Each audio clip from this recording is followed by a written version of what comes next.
Facing memory integrity can't be turned on due to ftdibus.sys error? Let's resolve it swiftly.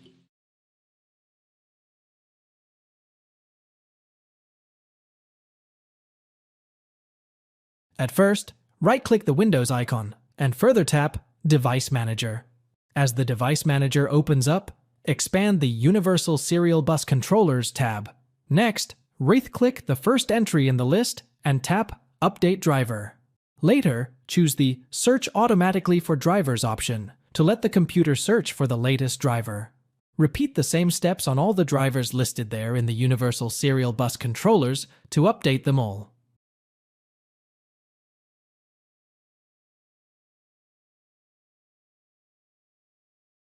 To do this, open the Settings. Then, go to the Windows Update on the left pane. On the opposite side, tap Check for Updates to perform a check for updates. Windows enlist the driver updates in the optional category. So, in the Windows Update page, tap Advanced Options. Now, open the Optional Updates. If you see any updates related to the bus drivers, controllers, or chipsets, check those one by one and use the Download and Install to download and install the updates on your system. So, come back to Windows Update page and tap Restart Now.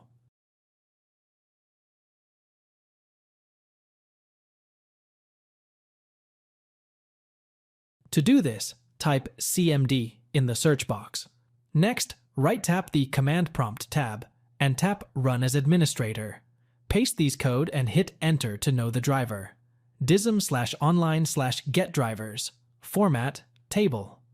Now you have to uninstall that driver from your computer using the same OEM number that you have noticed.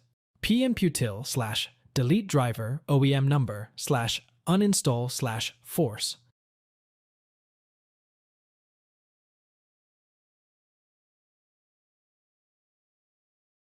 To do this, use the Windows plus R buttons together.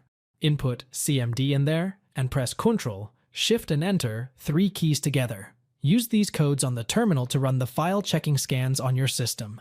dism/online/cleanupimage/checkhealthdism/online/cleanupimage/restore-health.